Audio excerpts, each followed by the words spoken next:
Okay, this is Alex Rabino, and today we have a special guest, Sunny Ilyas, and we are at his new location here in Fort Lauderdale.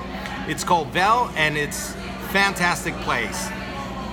Yeah, so welcome in. This is our seventh location. We're here in the Flagler Village area in Fort Lauderdale. Vale Food Co is a healthy, fast casual restaurant that offers build your own bowls, where you can go down a hot food line and put bases, veggies, and proteins into your bowls. And then we also have a cold side of the restaurant where you can get acai bowls, avocado toast, and poke bowls as well. Okay, that's good. Now we're going to dive a little bit into why you started a restaurant and a couple of other questions. For the people that's watching this on Instagram, you could switch off to the Facebook page at Alex Rabino Talks, or the YouTube channel at Alex Rabino Talks. Now we're going to continue this for the Facebook and the YouTube channel. All right, Sunny, why did you start a restaurant? So the biggest reason, honestly, was solving a problem in the market. When I started this concept, it was back, in 2014. So I was trying to solve a problem where, there were not a lot of eateries that was, focused on, healthy food that tasted good, that was convenient, that was also affordable, and that had variety. We didn't want to leave anybody out when we were creating the concept. We wanted to make sure, if you were a vegan, if you're a pescatarian, if you're gluten-free, if you're somebody who's a meat and potatoes guy, you can come in and do business with us, quite frankly, Nice. So for us, we wanted to create a place where somebody can come in and get all those things, and, we focus, on trying to, continue to innovate for our customers, and constantly, and, that's one of the passions that I have as well with the concept, so we've added more things as we've grown.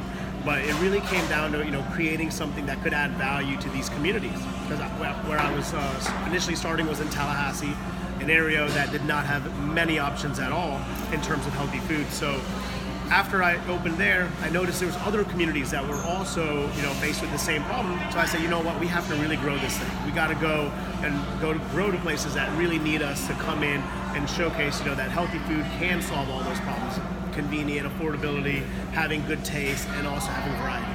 Do you have I hear you saying innovation. Now, do you have a methodology to get there? Like a process, any process that you use to innovate? I mean, for us, we listen to our customers and we encourage our team members as well to vocalize things to us from what they're hearing, from what the customers are requesting, and also to speak their mind. The old school days of running restaurants are over, in my opinion.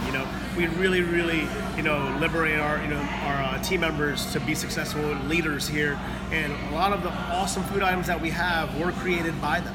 Working with us and saying, hey, what if we did this? What if we did that? And for me, that's what makes me proud, as an owner today, knowing that, we have a team that really cares about the product enough to where they want the place to have more better options and things like that. Oh, that's a good thing to hear. It's teamwork. Teamwork is so important Absolutely. to every place.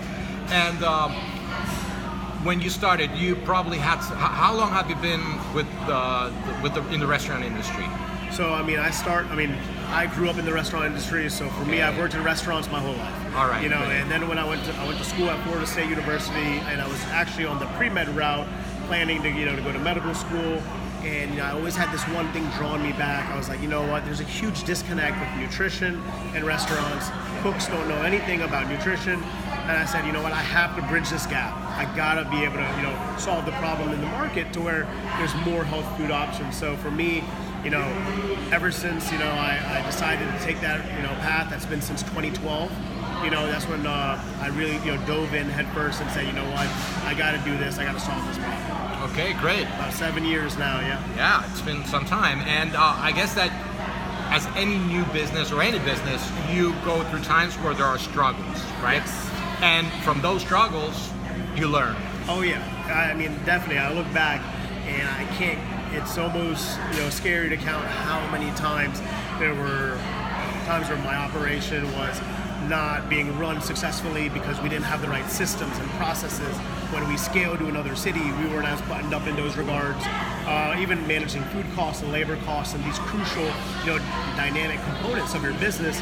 In the early days, it was so much to govern that, it was almost impossible to be 100% on point on everything. As a startup, it was something where we didn't have leverage in our supply chain negotiations. There was a lot of things like that we really had to learn.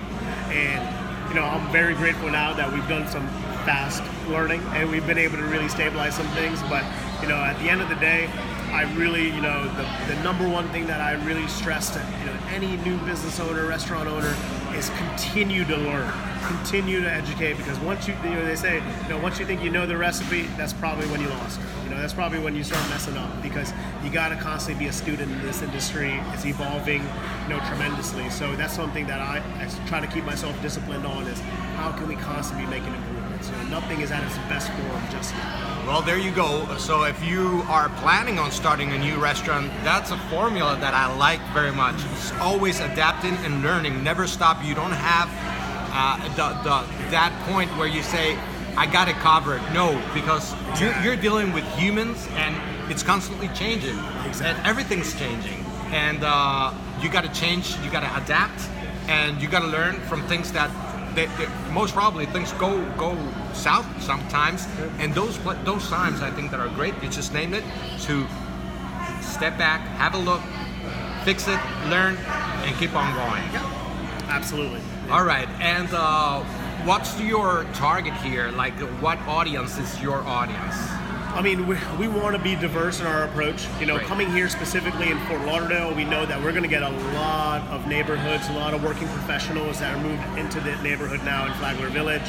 But for us, from the millennials to Gen Xers and everyone in between, we have a lot of value that we can add for everyone. That's one of the biggest things I wanted to make sure that we buttoned up as a concept, is whether it's a little kid or it's somebody who is 50, 60, 70 years old, they can come in and have a great experience with us. So the menu was created to where it's build your own, so you can customize.